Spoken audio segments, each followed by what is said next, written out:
정치 고수다. 오늘은 더불어민주당 공동선대위원장을 맡고 있는 박지원 의원과 함께하겠습니다. 어서 오세요, 제 의원님. 말이 맞았죠? 어떤 거요? 단위로 안 되잖아요. 아, 단일화요? 아, 요즘 너무 잘 맞추고 계셔서 정치 구단으로 제가 다시 올려드렸잖아요. 남산 밑에 돗자리 깔려고 그래요. 아, 그렇습니까? 아니, 근데 사전투표일까지 내일 새벽에 이제 사전투표 네, 시작이 내일부터, 되니까 네. 김재원 그 후보 비서실장은 내일 새벽 6시까지는 시간이 있다 이렇게 얘기를 했는데 아니다 이렇게 보시는 아니에요. 건가요? 왜 안 되는 겁니까? 처음부터 안 되게 되는 거예요. 김문수 후보는 단일화 전문가처럼 네. 한덕수 전 총리를 굴복시켰지만은 이준석 후보는 한덕수가 아니라니까요. 안 해요. 그의 미래가 어제 저녁 이 토론으로 약간의 상처가 나서 지금 뭐 대국민 사과하고 그러지만은 그건 좀 당분간 갈 거예요. 그렇지만 여기서 와신 상담하고 성찰해서 이준석 후보가 잘하면은 그래도 보수 세력을 이끌 만한 지도자로 성장할 수 있기 때문에 안 하는 거예요. 아니 지금 요 코너 전에 저희 정치 맞서 있잖아요. 여기 나오신 분들은 이준석 후보의 어제 발언, 지금 의원님 말씀하신 그 발언, 앞으로 정치 활동 쉽지 않을 걸 계속 꼬리표처럼 따라다닐 거다라고 말씀을 하셨는데 의원님은 그래도 여지를 두시네요. 그러니까 성찰이 필요한 거죠. 정치인은 다 실수해요. 누구나 실수하는 거예요. 그것을 어제 토론 후에 즉각 이준석 후보가 사과를 하고 아주 낮은 자세를 취했다면 훨씬 좋겠죠. 어제도 또 오늘 또 다른 헛소리 하다가 이제 사과하잖아요. 상처는 남지만 사과라고 볼 수 있습니까, 의원님? 어떻게 네. 됐든 네. 상처는 남을 수 있지만은 그것을 얼마나 성찰해서 자기가 극복하느냐 그게 남기 때문에 저는 잘 극복하리라고 봅니다. 어제 지금 토론을 제가 여쭤보려고 했는데 단일화부터 이제 먼저 말씀을 하신 건데 어제 토론 보셨잖아요. 이준석 후보의 발언이라든지 태도 어떻게 보셨습니까? 오늘 아침 네. 보수신문이건 진보신문이건 중도신문이건 다 엉망이다. 왜 이런 토론을 했느냐 하고 비난하잖아요.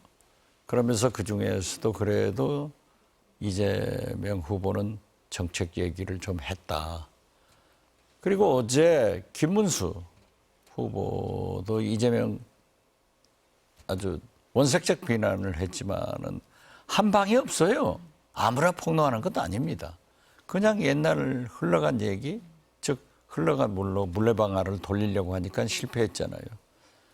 여기다가 이준석 후보, 제가 자꾸 얘기했잖아요. 공개적으로 깐죽거리지 마라. 좋은 이미지, 좋은 메시지를 남기면 미래가 있다. 이번에 당선 안 된다라고 했는데 그냥 깐죽거리다가 12월 3일 계엄 당일 그의 행적도 드러났고 또 그러한 성, 비하 이건 얘기할 수 없는 내용 아니에요? 그러한 얘기를 경솔하게 했다가 지금 아주 어려워졌는데 저는 이준석 후보를 아끼고 또 가깝기 때문에 잘 성찰해서 또 잘못했을 때는 딱 엎드려서 빌어야 되는 거예요. 그리고 미래를 준비해라 이렇게 얘기합니다. 지금 의원님하고 저하고 얘기를 하면서도 어제 이준석 후보가 했던 발언을 입에 못 담습니다. 못 담죠. 공중파에서 할 수 있는 얘기가 아니라고 지금 저희가 보고 있는 거잖아요. 네, 그렇죠. 근데 이준석 후보가 어제 토론에서 물론 마지막 토론이고 뭐 좀 치열해질 거다라고 예상은 했지만 그렇게까지 발언을 한 어떤 배경?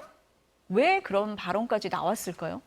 그러니까 젊음의 패기는 좋지만은 역시 경륜이 없는 거예요.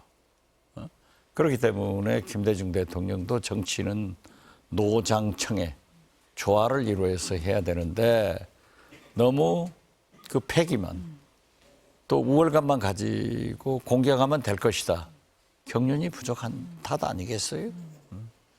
근데 지금 의원님께서는 그럼 이준석 후보가 그 다음날 잘 이것을 잘 처리를 하면 또 사과도 하고 하면은 좀 극복을 할 수 있다라고 말씀하셨는데 처음 나온 해명은 그래요. 공공의 방송인 점을 감안해 최대한 정제해서 언급했다. 민주 진보 진영의 위선을 지적하지 않을 수 없었다. 뭐 이런 얘기도 하고 고소 고발이 지금 잇따르고 있잖아요. 그렇죠. 그랬더니 무고로 대응하겠다까지 나왔어요. 어떻게 봐야 됩니까? 아니 그게 경솔했다는 거죠. 그런 부분이 경륜이 예, 없었다는 예. 거죠. 어? 그러니까 그 발언 자체도 문제고 그 이후의 대응이 이후의 문제다. 태도가 문제가 되는 네. 거죠. 사람은 잘못할 수 있고 특히 정치인은 말을 실수할 수 있어요. 잘못할 수 있어요.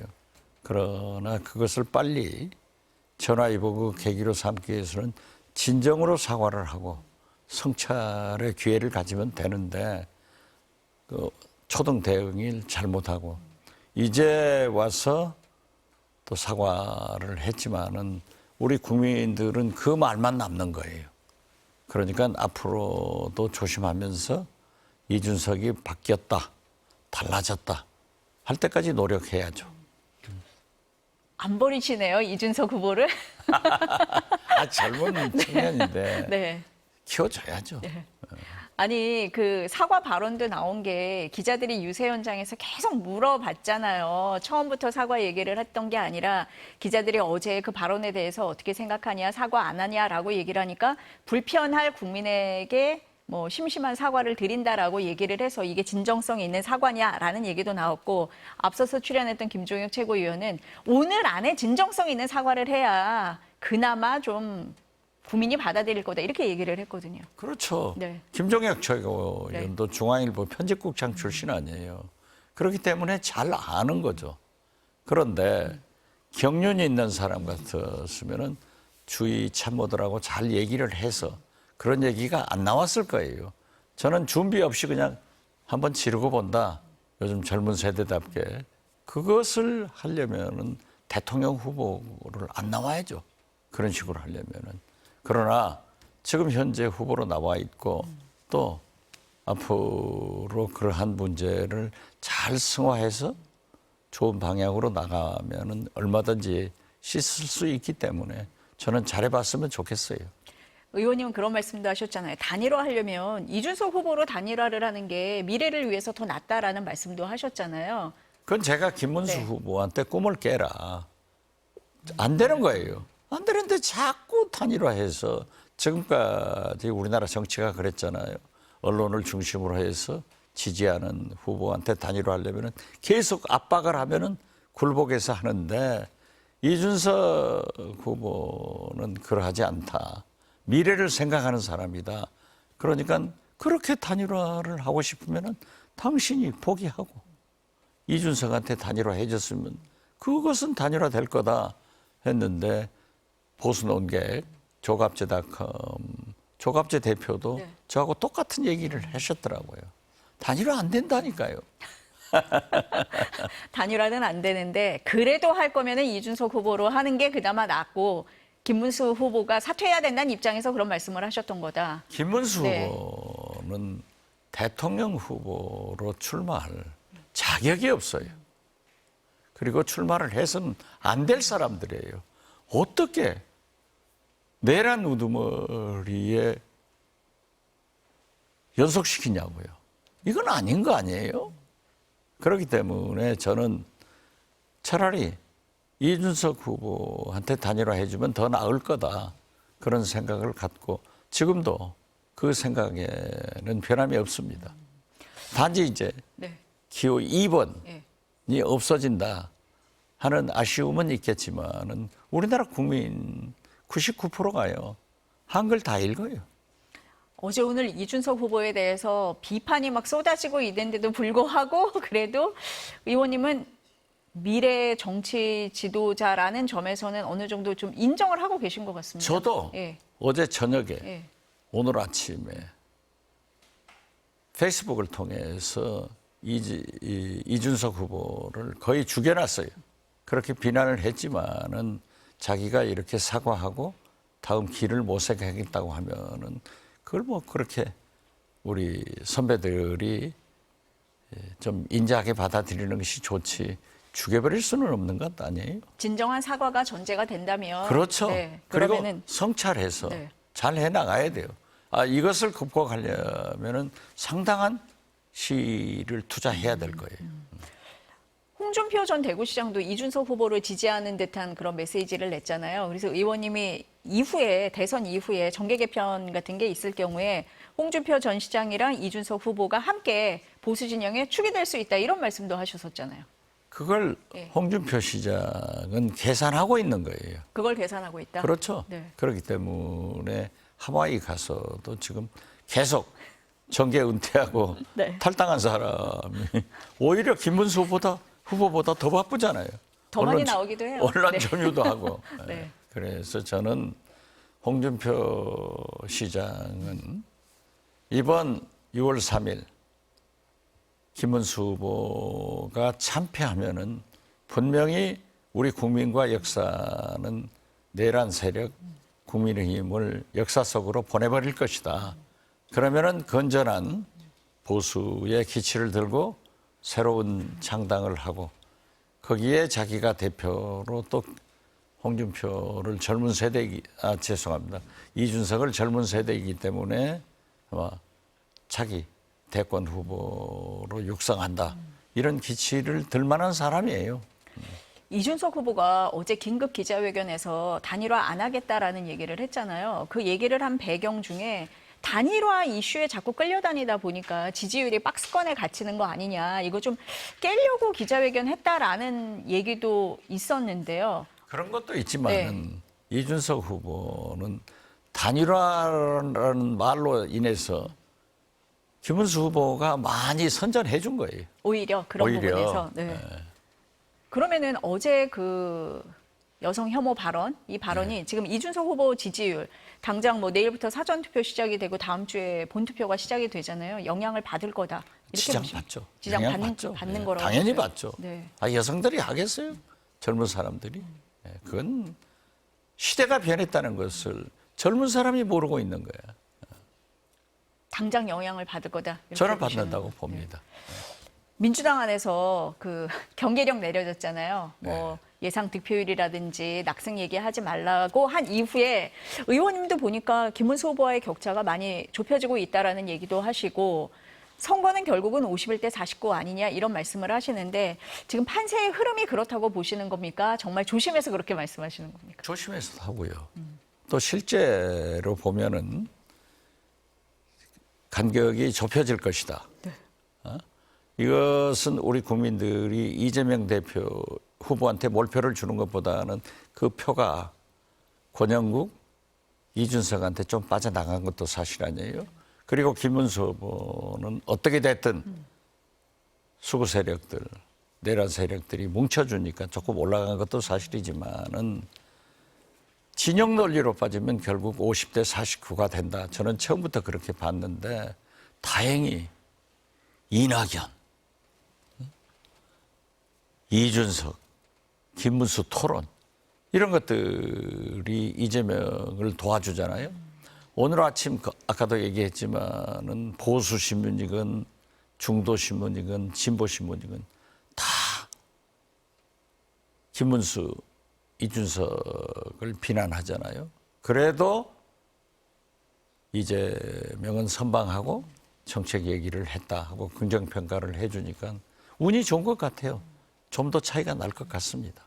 지금 의원님 말씀하실 때 이낙연 전 총리도 이재명 후보를 도와주는 변수입니까 지금? 김문수 후보 지지했는데요. 도와주죠. 도와주는 겁니까 지금 이게? 김문수 네. 후보가 보세요. 박근혜, 이명박. 아니 이낙연 전 총리가 지지만 해도 몰라요. 공동정부 수립하자는 것 아니에요?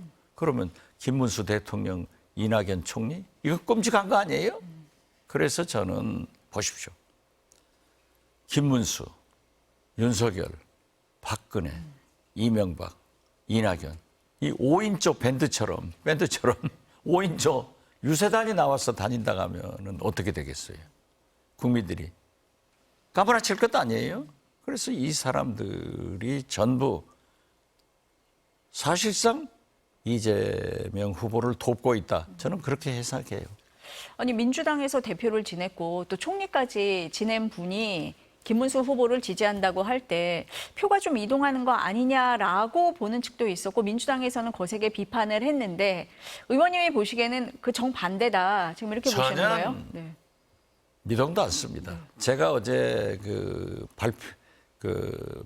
첫 보도가 난 그 순간에 이낙연 전 총리의 선거구 전남 담양 5일장에서 유세를 하고 그 국민들을 만났어요. 엄청나게 화를 내더라고요.